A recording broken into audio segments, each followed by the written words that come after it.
ఇండస్ట్రీస్ని establish చేయడం. ఇక్కడ మన ప్రధానంగా మన ఇండియా నుంచి ఇప్పుడు వరకు చైనాతో మనం కంపారిజన్ చేసుకుంటే ఎంఎస్ఎంఈ లోన్లు ఇప్పుడు విరివిగా సెంట్రల్ గవర్నమెంట్ ప్రోత్సహిస్తుంది. కానీ దాని మార్కెటింగ్ వ్యవస్థను ఇంకా ఎందుకు బలోపేతం చేయలేకపోతున్నారు అంటారు. ఇప్పుడు కొంత ఏదో ఆర్థిక పురోగతి కోసం మన చుట్టుపక్కల షిప్పింగ్ యార్డ్లు కానీ ఎక్స్పోర్ట్కి సంబంధించిన అంశాల మీద కొంత కేంద్ర ప్రభుత్వం చేస్తూ ఉంది. అది ఎప్పటి వరకు ఇంప్లిమెంటేషన్ అవుతుంది అంటారు. ఇప్పుడు కొన్ని బంగ్లాదేశ్ లాంటి కొన్ని కంట్రీలు మన దగ్గర నుంచి పోయి మనం అబ్జెక్షన్ పెట్టి ఆపేసిన పరిస్థితి, మనకు అవకాశం ఉన్న ఎందుకు అందిపుచ్చుకోలేని పరిస్థితి ఉందంటారు. సో ఈ ప్రభుత్వాలు, అడ్మినిస్ట్రేటర్స్ కాలేజ్ లెవెల్లో డిగ్రీ చదువుతున్న వాళ్ళని థర్డ్ ఇయర్లోనే ఫైనల్ ఇయర్లోనే వీటి మీద ఒక అవగాహన కల్పించాలి.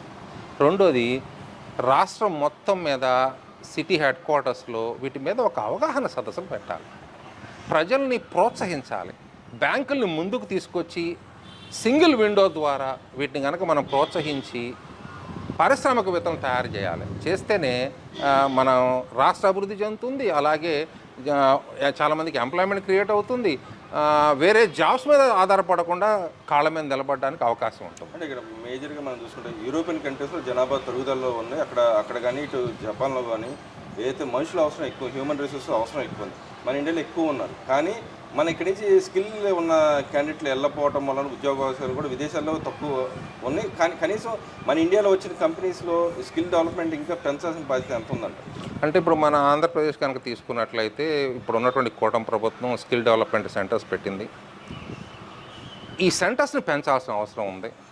అలాగే స్కూల్ లెవెల్ నుంచే కంప్యూటర్స్ మీద, ఏఐ మీద, సైబర్ సెక్యూరిటీ మీద, అలాగే సెల్ఫ్ రిలయబుల్ కోర్సెస్ మీద ఎక్కువ ఫోకస్ చేయాల్సి ఉంది. అలాగే ఫుడ్ ఇండస్ట్రీస్, పల్ప్ ఇండస్ట్రీస్, వీటితో పాటు మన వాళ్ళు ఎక్కువ మంది ఓన్లీ ఇంజనీరింగ్, మెడిసిన్ మీద డిపెండ్ అవుతున్నారు. వీటితో పాటు యాన్సరీ బ్రాంచెస్ మీద కూడా మనం ఫోకస్ చేయాల్సి ఉంది. అలాగే ప్లంబరింగ్ వర్క్ కానీ, ఎలక్ట్రిసిటీ వర్క్ కానీ, కార్పెంటరీ వర్క్ కానీ, ఇట్లాంటి స్కిల్ ఓరియంటెడ్, జాబ్ ఓరియంటెడ్ కోర్సెస్ని ఎక్కువ డెవలప్ చేసి, అట్లాంటి ఇన్స్టిట్యూషన్ డెవలప్ చేసి, అలాగే మన మెయిన్ స్ట్రీమ్ కోర్స్తో పాటు వీటిని యాన్సరీ సబ్జెక్ట్స్గా చేర్చి ఒక స్కిల్ఫుల్గా స్టూడెంట్ని బయటకు పంపించాల్సిన అవసరం అయితే ఎంతో ఉంది. మరి ఇక్కడ ఫైనల్గా మన ఏపీలో క్వాంటమ్ కంప్యూటర్ వచ్చింది. ఆ క్వాంటమ్ కంప్యూటర్ని ఎలా డిఫైన్ చేస్తారు మీరు? నిజంగానే వరల్డ్లో థర్డ్ క్వాంటమ్ కంప్యూటర్ మన ఏపీలో పెట్టారు. దాన్ని సెంట్రల్ గవర్నమెంట్ కానీ స్టేట్ గవర్నమెంట్ కానీ ఎలా ముందుకు తీసుకెళ్తాయి అనుకుంటున్నారు? దాంట్లో స్కిల్స్ యువతకి కల్పిస్తే ఎప్పుడు లోపల దాని ఫలాలు మనకు అంతే అంటారు. ఇప్పుడు క్వాంటమ్ వ్యాలీని మనం అమరావతిలో గౌరవ ముఖ్యమంత్రి గారు దీన్ని ఓపెన్ చేయడం జరిగింది. మన శంకుస్థాపన కూడా చేశారు. ఫస్ట్ ఇండియా మేడ్ క్వాంటమ్ కంప్యూటర్ని లాంచ్ చేయడం జరిగింది. అంటే నేను చెప్పేది ఇండియాలో మనం తయారు చేసినట్టు క్వాంటమ్ కంప్యూటర్ని ఫస్ట్ టైం మనం ఇంట్రడ్యూస్ చేయడం జరిగింది. సో అనదర్ 4 or 5 years లోపల ఫుల్ ఫ్లెడ్జ్గా ఇది డెవలప్ అవుతుందని అనుకుంటున్నాను. సుమారుగా ఒక 5 నుంచి 10 లక్షల మంది యూత్కి దాంట్లో ట్రైనింగ్ వచ్చి జాబ్ ఆపర్చునిటీస్ దొరుకుతాయి అనుకుంటున్నాను. ఇది కనుక మనం గవర్నమెంట్ కనుక సక్సెస్ చేయగలిగి యూత్ని కనుక ఎడ్యుకేట్ చేసి వాళ్ళందరూ కనుక క్వాంటమ్ కంప్యూటింగ్లోను, ఏఐలోను మనం ట్రైనింగ్ ఇవ్వగలిగితే ప్రపంచానికి మనం మంచి శాస్త్రవేత్తలని, అలాగే మంచి టెక్నీషియన్స్ని అందించగలుగుతాం. రాష్ట్రంతో పాటు దేశం కూడా అభివృద్ధి చెందుతుంది. ఫారిన్ కరెన్సీ బాగా వస్తుంది. రాష్ట్ర అభివృద్ధికి బాగా ఉపయోగపడుతుందని నా అభిప్రాయం. సార్, రాష్ట్రంలో ఇప్పుడు ప్రధానంగా పరిపాలన మీద ఒక లేటెస్ట్ సర్వే ఒకటి వచ్చింది. దాంట్లో చూసుకుంటే గవర్నమెంట్కి 52%, అపోజిషన్ పార్టీకి 37% వచ్చింది. రెండు పార్టీలకు సంబంధించిన వ్యవహారం అంటే కూటమి ప్రభుత్వం, ఇటు పక్క అపోజిషన్ వాళ్ళకు వచ్చిన దీన్ని ఏదైతే సెన్సస్ వచ్చిందో దాని పక్కన చూస్తే అసలు ఏంటి అనేది దాన్ని విశ్లేషిస్తారా? ఈ కూటమి ప్రభుత్వం వచ్చి 2 సంవత్సరాల దగ్గర పడుతుంది. 2 ఇండిపెండెంట్ ఏజెన్సీస్ దీని మీద సమగ్రంగా సర్వే కండక్ట్ చేశారు. ఆ సర్వే నేను స్టడీ చేశాను. దాన్ని బట్టి మనకు తెలుస్తుంది ఏంటంటే 2 సంవత్సరాల ఎలక్షన్ టైంలో పోల్చుకుంటే ఇప్పుడు కూటమి యొక్క ఒపీనియన్ పోల్ తీసుకుంటే ఒక 2 to 3% పెరిగింది, ఆదరణ పెరిగింది ప్రజల్లో. అలాగే అపోజిషన్ యొక్క ఆదరణ 39.5 నుంచి ఒక 3% తగ్గి 37K వచ్చింది. దీన్ని బట్టి ఏంటంటే ప్రజల్లో కూటమి ప్రభుత్వం మీద నమ్మకం కలిగిందని చెప్పచ్చు, ఆదరణ పెరిగిందని చెప్పచ్చు. దానికి సంక్షేమ పథకాలు, ఇండస్ట్రీస్ తీసుకురావడం, లా అండ్ ఆర్డర్ కంట్రోల్లో ఉండటం, గంజాయిని నిరోధించడం, ఇలాంటి ప్రజా ఆమోదయోగ్యమైనటువంటి పథకాలను మనం పెట్టడం వలన, పరిపాలన ఉండడం వలన ఆదరణ పెరిగిందని మనం చెప్పుకోవచ్చు. అంటే ఇక్కడ అపోజిషన్ పార్టీ మరి ఎందుకు తగ్గిందంటారు? ప్రధాన కారణం ఏంటంటారు? వాళ్ళు గవర్నమెంట్ మీద ఏదైతే వాళ్ళు గవర్నమెంట్లో మీద వ్యతిరేకత ఉన్న దాన్ని క్యాష్ చేసుకోలేకపోవటం అంటారు, లేకపోతే వాళ్ళు జనానికి ఏం చేయలేని పరిస్థితిలో ఉన్నారంటారు? అపోజిషన్ ఎప్పుడు కూడా ప్రస్తుత ప్రభుత్వంలో ఉన్నటువంటి లోటుపాట్లను గుర్తించి వాటికి వ్యతిరేకంగా ఉద్యమం చేయాలి. ఆ బేసిక్ పాయింట్ని వైఎస్ఆర్సీపీ పార్టీ మర్చిపోయింది. ప్రజల్ని పక్కదారి పట్టించడం, అరాచకాలు చేయడం, విద్వేషపూరితమైనటువంటి వాతావరణం కల్పించటం, అలాగే ఫౌల్ లాంగ్వేజ్ యూజ్ చేయటం, అలాగే మహిళలను కించపరచటం, రాజకీయ రాజకీయ విమర్శలు కాకుండా వ్యక్తిగత విమర్శలు చేయడం, ఇలాంటి మీద ఫోకస్ చేయడం వలన ప్రజలు విసుగు చెంది వేసారిపోయి వాళ్ళ యొక్క ఆదరణ రోజు రోజుకి తగ్గుతుందనడానికి నేను వచ్చిన సర్వే రిపోర్ట్ ఒక ఆధారం. అంటే ఇక్కడ ప్రధానంగా చూస్తుంటే అపోజిషన్ పార్టీ వాళ్ళ యొక్క అయితే ఒక సంవత్సరం దాకా అసలు ఏం చేసింది లేదు, ఎక్కడ తిరిగింది లేదు, వాళ్ళ నాయకులు కూడా ఎక్కడ తిరిగింది లేదు. కానీ దాని తర్వాత కూడా వాళ్ళ నాయకుడు అడపదడప ఏదైనా గవర్నమెంట్ చర్యలు తీసుకుంటే వాటి మీద వెళ్ళి పోరాడిన పరిస్థితే ఉంది. కానీ గవర్నమెంట్కి సంబంధించిన ఏదైతే వాళ్ళు చేసిన దాని మీద ఎక్కడ కొన్ని అడపదడప ఒకటి రెండు చేసాడు తప్పితే దాని మీద ఏది పూర్తి పోరాటం చేసింది లేదు. ఎలా చూడొచ్చు అంటారు? నిజంగానే వాళ్ళ పరిపక్వత ఎందుకు మార్చుకోలేదు? ఒకసారి గెలిపోవటం వల్ల పాఠాలు నేర్చుకుంటారు ఏ రాజకీయ పార్టీ అయినా సరే, వీళ్ళు ఎందుకు నేర్చుకోలేకపోతున్నారంటారు? ఈ వైఎస్ఆర్సీపీ లీడర్లు అందరూ కూడా ప్రజా సమస్యల మీద పోరాటలా, వాళ్ళ వ్యక్తిగత సమస్యల మీద పోరాడుతున్నారు.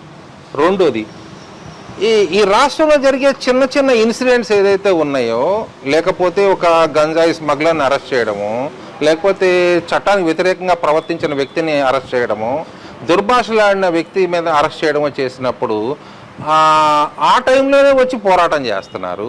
మిగతా టైంలో ఇక్కడ రాష్ట్రంలో ఉండట్లేదు, రాష్ట్ర సమస్యల గురించి పట్టించుకునే టైం కూడా వాళ్ళకి లేదు. ఏంటంటే ఆయన ఎక్కడో బెంగళూరులో ఉంటున్నాడు, పెద్ద లీడర్లందరూ హైదరాబాదు, చెన్నై అక్కడ సెటిల్ అయిపోయారు.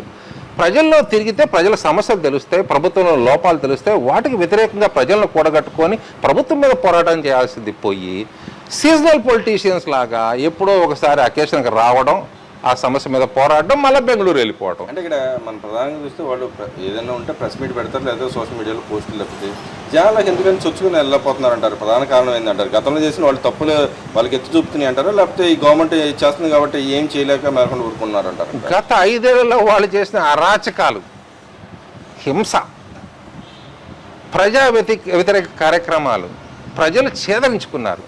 ప్రజలకు ముఖం చూపించడానికి వాళ్ళకి ముఖం చెల్లక ప్రజల్లోకి వెళ్ళలేకపోతున్నారు అనేది నా అభిప్రాయం. మరి అదే చూసుకుంటే జగన్మోహన్ రెడ్డి గారు నిన్నటిదాకా బెంగళూరు ఆహ్లాదంగా ప్యాలెస్లో ఉన్నాడు. ఈ మావిగాని ఇష్యూ వచ్చిన తర్వాత ఆ ఇష్యూ పెద్దదైంది, దానివల్ల ట్రోల్ అవడం వల్ల మళ్ళీ అక్కడి నుంచి హైదరాబాద్ షిఫ్ట్ అవుతున్నారని చెప్పి ఒక టాక్ వినపడతా ఉంది. అక్కడ క్యాంప్ హౌస్ పెడతారు. ఎందుకని అక్కడి నుంచి అక్కడికి మార్పు చేస్తున్నారంటారు? రేపొద్దున పాదయాత్ర మళ్ళీ సెంటిమెంట్ కోసం అక్కడికి వెళ్తున్నాడు అంటారు, లేకపోతే గురు శిష్యుల అనుబంధాన్ని మళ్ళీ మొదలు చిగురిస్తుంది అంటారు? నాకైతే గురు శిష్యులు ఒక దగ్గరకు చేరి మళ్ళా ఈ చిల్లర రాజకీయాలు మొదలు పెడుతున్నారేమో అనేది అనిపిస్తుంది. జగన్మోహన్ రెడ్డి గారు ఇల్లు ఇక్కడ కట్టుకున్నా వారంలో 5 రోజులు ఆయన బెంగళూరులో ఉంటాడు. ఎప్పుడో అడపా వస్తూ పోతూ ఉంటాడు. ఏదో ప్రెస్ మీట్ పెట్టడానికో, లేకపోతే ఏదైనా ఒక చిన్న సమస్య వచ్చినప్పుడు ఎవరికైనా సంఘీభావం తెలపడానికి వస్తున్నాడు తప్పితే ఫుల్ ఫ్లెజ్ పొలిటీషియన్గా ఇక్కడే ఉండి, ఇక్కడే ప్రజల్లో నిమగ్నమై, ప్రజల్లో కలిసిపోయి ప్రజల కోసం పోరాటం చేద్దాం, ఈ ప్రజల్ని ఏదైతే మన మీద నిబద్ధత కోల్పోయామో దాన్ని మళ్ళీ తిరిగి పెంపించుకుందాం, ప్రజల విశ్వాసం పెంచుకుందాం అనేటువంటి ఆలోచనతో అయితే లేడు. అంటే మరి ఇన్ని ప్రాంతాలు తిరిగిన ఉపయోగం ఉందంటారు? మరి ఆయన మారినా కూడా ఆయన చాలాసార్లు విమర్శిస్తూ ఉంటాడు. ఏంటంటే నేను ఇక్కడ ఇల్లు కట్టుకుంటున్నాను, నేను ఎక్కడే ఉంటున్నాను, చంద్రబాబు నాయుడు గారు, లోకేష్ గారికి ఇక్కడ ఇల్లు లేదు, వాళ్ళు వారాంతంలో హైదరాబాద్లో ఉంటున్నారు, 2 రోజులు ఇక్కడ ఉంటే 3 రోజులు అక్కడ ఉంటున్నారని చెప్పి విమర్శిస్తున్నాడు. వేరే వాళ్ళని విమర్శించే ముందు వాళ్ళ వెంక మనం 1 వేలు చూపించినాడు, మనం వెంక 3 వేలు 4 వేలు చూపిస్తాం. ఆయన వారంలో 4 రోజులు బెంగళూరులో ఉంటాడు, 1 రోజు ఎక్కడో తిరుగుతూ ఉంటాడు, సంవత్సరంలో 3-4 నెలలు ఫారిన్ ట్రిప్స్ తిరుగుతుంటాడు. ఇక్కడ ఉండేదే తక్కువ, ఉన్నా కానీ ప్రజలను కలవడు. 5 సంవత్సరాలు ఆ ప్యాలెస్లో లోపల కూర్చొని ఎప్పుడన్నా బయటకు వచ్చాడా, ప్రజల్లో కలిశాడా, ప్రజల్లో మమేకం అయ్యాడా? ప్రజలకు ఎప్పుడు దూరంగానే ఉంటున్నాడు. ఒక లీడర్ ఎప్పుడు ప్రజలకు కలిసి ఉండాలి. పాదయాత్ర చేస్తే పాదయాత్ర గెలిపించింది అంటారా? అలా అయితే ప్రతి పొలిటీషియన్ కూడా పాదయాత్ర చేస్తాడు. పాదయాత్ర చేయడం వల్ల గెలుస్తారనుకుంటే అది అవివేకమే అవుతుంది. మరి ఇంకో పక్క నిన్న చలవని అడిగారు, జగన్మోహన్ రెడ్డి లాంటి వాళ్ళు దేశ రాజకీయాల్లో ఉంటారని అనర్హులు అని చెప్పి మాట్లాడుతూ ఉన్నారు. దాన్ని ఎలా చూడొచ్చు? నిజంగానే ఆయన చేస్తున్న వ్యవహార శైలి చూస్తే ఒక పక్కన వచ్చే కంపెనీ బెదిరింపులు పాల్పడతాం, ఇప్పుడు వెళ్ళినా కూడా యాత్ర వెళ్ళినా కూడా బెదిరింపులు పాల్పడటాన్ని ఎలా చూడొచ్చు అంటారు? జగన్మోహన్ రెడ్డి ఒక పదాన్ని వాడుతూ ఉంటాడు, మాట తప్పను మడమ తిప్పనని. ఇప్పటి వరకు గత 5 సంవత్సరాల రాజధాని విషయంలోనే 5 సార్లు మాట తప్పాడు. అట్లా ఆయనకు ఒక స్టాండ్ అంటూ ఉండదు, ఎప్పటికప్పుడు మారుతూ ఉంటాడు. అలాగే ఏం మాట్లాడతాడో కూడా అవగాహన ఉండదు. మ్యావిగన్ అనేటువంటి ఒక కొత్త కమెడియన్ క్యాపిటల్ తీసుకొచ్చాడు, రేపటి రోజు ఇంకొక కొత్త పేరు తీసుకొస్తాడు. అట్లా ఆయనకి నిబద్ధత లేదు, దేని మీద ఒక పర్టికులర్ స్టాండ్ ఉండదు. అలాగే మాట మీద నిలబడడం ఆయనకు అలవాటే లేదు. ఆయన ఆలోచన ఎప్పుడు కూడా హింసాత్మకం, అలాగే విద్వేషాలను రెచ్చగొట్టడం, సమాజంలో చీలికలు తీసుకురావడం, కొన్ని కమ్యూనిటీస్ని టార్గెట్ చేసి మాట్లాడడం, అవహేళన చేయడం, ప్రజలను ఇబ్బంది పెట్టడం. పదే పదే అని చెప్తాను, నేను వచ్చేస్తున్నాను ఇంకా 3 ఏళ్ళు, రాబోయే 3 ఏళ్ళ గతంలో కూడా చెప్పాడు ఆయన. అయితే గెలవక ముందు 2014-19 మధ్యలో కూడా అలాగే చెప్పి నేను వస్తే చేస్తాను. ఇప్పుడు అదే మళ్ళీ స్లోగన్ అందుకున్నాడు. మరి రేపొద్దున అదే స్లోగన్ నమ్ముతారంటారు ఇక్కడ జనాల్లో? వై నాట్ 175 అన్నాడు, ప్రజలు 11 సీట్లు ఇచ్చారు. ఇప్పుడు మళ్ళా వస్తానంటున్నాడు, ఎప్పుడు వస్తాడో తెలియదు. 2029కి వస్తాడా, 34కి వస్తాడా? ఈయన ఇలాగే రాజకీయాలు చేస్తే జీవితంలో మళ్ళీ సీఎం అవడం అనేది ఒక పెద్ద కలగా నేను అనుకుంటున్నాను. అదేవిధంగా చూసుకుంటే ఇక్కడ సోషల్ మీడియాకి సంబంధించిన దాంట్లో అంశాల్లో కోర్టులు కొన్ని చెప్పడం జరిగింది, కొన్ని ఆదేశాలు జారీ చేయడం జరిగింది. అటు పక్కన సీఎంఓ ఆఫీసులో ఉన్న సిపిఆర్ఓ చేసిన వ్యక్తిని కానీ, అటు పక్కన సజ్జల రెడ్డి విషయంలో కానీ కోర్టులు కొన్ని మాట్లాడతాం, కఠిన చర్యలు తీసుకోమని చెప్పి కోర్టులు వ్యాఖ్యానించింది. అలా చర్యలు తీసుకుంటే కూడా తప్పు అన్నట్టు మాట్లాడుతున్నారు, పదే పదే వచ్చి మాట్లాడుతూ ఉన్న రాజకీయ నాయకులను ఎలా చూడుతుంటారు? రేపొద్దున సోషల్ మీడియాలో ఎవరైతే కించపరిచారో వాళ్ళని ఎలాంటి శిక్షలు పడతాయని అనుకుంటారు? సోషల్ మీడియాలో అయినా కానీ, ప్రెస్ మీట్లో కానీ, డైరెక్ట్గా కానీ, టీవీ ఛానల్స్లో అయినా కానీ వ్యక్తిగత హననం చేయడం, మహిళల్ని కించపరచడం, కుటుంబ సభ్యుల్ని అసభ్యకరంగా మాట్లాడడం, విద్వేషపూరితమైనటువంటి వ్యాఖ్యలు చేయడం, రాంగ్ విషయాలని, జరగని విషయాలను జరిగినట్టు ప్రాపగాండా చేయడం, అలాగే అపోహలు కల్పించటం, ఇలాంటివి కనుక చేస్తే కఠిన చర్యలు తీసుకోవాలి ప్రభుత్వం కూడా. ఈ కూటమి ప్రభుత్వం కూడా అలాంటి వాళ్ళను ఉక్కు పాదంతో తొక్కివేయాలి. అప్పుడు మాత్రమే ఒక గుణపాఠం అవుతుంది. అది ఏ పార్టీ అన్నా అవనివ్వండి. అంటే దానికి కోర్టు ఏమైనా గైడ్లైన్స్ ఇస్తుందని భావించవచ్చు, లేకపోతే కూటమి గవర్నమెంటే తీసుకోవాలంటారు? ఈ న్యాయస్థానం కూడా, గౌరవనీయమైనటువంటి జడ్జెస్ గారు కూడా ఒక వేగ్ జడ్జిమెంట్ ఇవ్వడం వలన ఈ ప్రభుత్వం కూడా సరైన చర్యలు తీసుకోవట్లేదు. హైకోర్టు కానీ, సుప్రీంకోర్టు కానీ ఒక గైడ్లైన్స్ ఇస్తే ఏ విధంగా పనిష్ చేయాలి, శిక్షలు కనుక ఖరాఖండిగా ఖరారు చేసే విధంగా కనుక జడ్జిమెంట్స్ వస్తే రాష్ట్ర ప్రభుత్వాలు దాన్ని 100% ఇంప్లిమెంట్ చేస్తాయి. వాక్ స్వాతంత్రం ఒక దాన్ని బేస్ చేసుకుని ఇన్ని చర్యలు జరుగుతున్నాయని చెప్పి కోర్టే చెప్తా ఉంది, కానీ వ్యక్తిగత హనం మాత్రం ఒప్పుకోనని చెప్తుంది. దానికి ఆల్రెడీ చట్టాలు ఉన్నా కూడా ఆ చట్టంలో లూప్హోల్ ఏమున్నాయంటారు? ఇంకా వాక్ స్వాతంత్రం అంటే నీకు మాట్లాడే హక్కు ఉంది, స్వతంత్రం ఇచ్చారు. ఆ స్వతంత్రాన్ని నువ్వు అడ్డం పెట్టుకొని వేరే వాళ్ళ వ్యక్తిత్వాన్ని హననం చేస్తూ, మహిళల్ని అసభ్యకరంగా మాట్లాడుతూ, సమాజాన్ని కించపరుచుగా మాట్లాడుతూ, లేనిపోని సృష్టించి ప్రజల్ని మభ్యపెడుతున్నప్పుడు కరాఖండిగా చర్యలు తీసుకోవాలి. మరి అదేవిధంగా అంబటి రాంబాబు గారు నిరాహార దీక్ష చేస్తున్నాడు. ఆయన మీద ఎవరైతే దాడి పాల్పడో వాళ్ళ మీద ప్లస్ పోలీసు మీద చర్యలు తీసుకోవాలని చెప్పి ఆయన కోరుతూ ఉంటారు. నిజంగానే కోర్టు పరిధిలో ఉన్నాడని కూడా ఈ నిరాహార దీక్ష చేయడాన్ని ఎలా చూపించంటారు? ఇక్కడ అంబటి రాంబాబు గారు నిరాహార దీక్ష చేస్తున్నాడంటే హాస్యాస్పదంగా ఉంది. ఆయన ఏ విధంగా మీడియాలో ప్రదర్శించాడు, ప్రజల్లో ఏ విధంగా మాట్లాడాడు, ఎంత దుర్భాషలు ఆడాడు, గౌరవ ముఖ్యమంత్రి గారిని ఎంత అసభ్యకరంగా మాట్లాడాడో మీరు అందరూ చూశారు, ప్రజలందరూ చూశారు. ఆయన చేసిన ఆ ప్రవర్తన అందరూ చేదరించుకుంటున్నారు.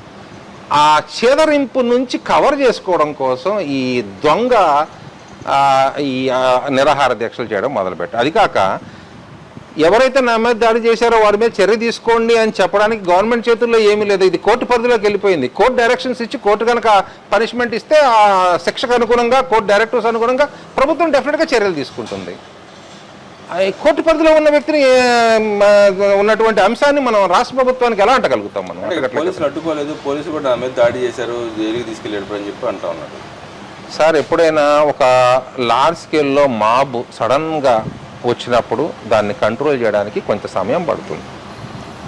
పోలీసులు వాళ్ళు సాయశక్తిలా ప్రయత్నించారు ఈ మాబ్ యొక్క చర్యని ఆపడం కోసం. కానీ ఈయన ఏదైతే వ్యవహార భాష వాడాడో, పదజాలం వాడాడో, ఆ పదజాలానికి ఆ గుంటూరు చుట్టుపక్కల రాష్ట్రంలో ఉన్నటువంటి ప్రజలందరూ కూడా విద్వేషం మాటల్ని తట్టుకోలేక ఆవేశంతో ఇంటికెళ్ళి దాడి చేశారు తప్పితే అది ఎప్పుడో ప్రీ ప్లాన్గా చేసిన దాడి కాదు. కాబట్టి స్పాంటేనియస్గా జరిగినటువంటి ఆ రియాక్షన్ని పోలీసు కాదు ఏ వ్యవస్థ కూడా కంట్రోల్ చేయడానికి కొంచెం సమయం పడుతుంది. ఆ సమయం మనం ఇవ్వాల్సిన పరిస్థితి ఏర్పడుతుంది. అట్లాంటి వాటిని ఆపగలగడం అంత ఈజీ కాదు. ప్రీప్లాన్డ్గా ఉంటే మనం ఆపచ్చు. ఈ స్పాంటేనియస్ రియాక్షన్ని ఆపడం కొంచెం ఇబ్బందికరంగానే ఉంటుంది. మరి ఒక పక్క జగన్మోహన్ రెడ్డి గారు రాష్ట్రంలో వివిధ ప్రాంతాలు తిరిగి అలసిపోయాడంట. ఆయనకి ఎండ దెబ్బకు తట్టుకోలేక విదేశాలు వెళ్ళబోతున్నాడు, లండన్. దాన్ని ఎలా చూడొచ్చు అంటారు? ఇక్కడ నవ యువకుడిని అంటాడు, నేను చాలా ఎనర్జెటిక్ అంటాడు. ఒకరోజు ఎక్కడైనా ప్రచారానికి వెళ్ళినా, ఒకరోజు ఎవరన్నా సంఘీభావం తెలపడానికి వెళ్ళినా వారం రోజులు రెస్ట్ తీసుకుంటాడు. ఇలాంటి రాజకీయ నాయకుడిని మనం రేపు ముఖ్యమంత్రిగా చూడబోతుంది. ఆల్రెడీ ముఖ్యమంత్రిగా చూసింది. ప్రజల కోసం ప్రజల్లో తిరగలేని నాయకుడు, కొబ్బరికాయ వంగి కొబ్బరికాయ కొట్టలేని నాయకుడు, ఓ 2 కిలోమీటర్లు నడవలేని నాయకుడు, ఒక పూట ప్రజల్లో స్పెండ్ చేయలేని నాయకుడు. ఇలాంటి నాయకుడిని మనం చూస్తుందనేది నాకు ఒక్కొక్కసారి ఆశ్చర్యం వేస్తుంది. ఈ ప్రజలు, రాష్ట్ర ప్రజలు ఇవన్నీ చూసి ఇలాంటి నాయకుడికి మళ్ళా మనం అవకాశం ఇవ్వకూడదు అనేది మనం మనస్ఫూర్తిగా కోరుకోవాలి. లండన్ టూర్ దేనికి అంటారు? సో ప్రతి సంవత్సరం ఈయన లండన్ టూర్కి వెళ్తాడు, మా పిల్లల్ని చూడడానికి వెళ్తాడు. ఇక్కడ ఉన్నటువంటి దొంగతనంగా అక్రమంగా సంపాదించినటువంటి ఆ డబ్బుల్ని ఫారిన్లో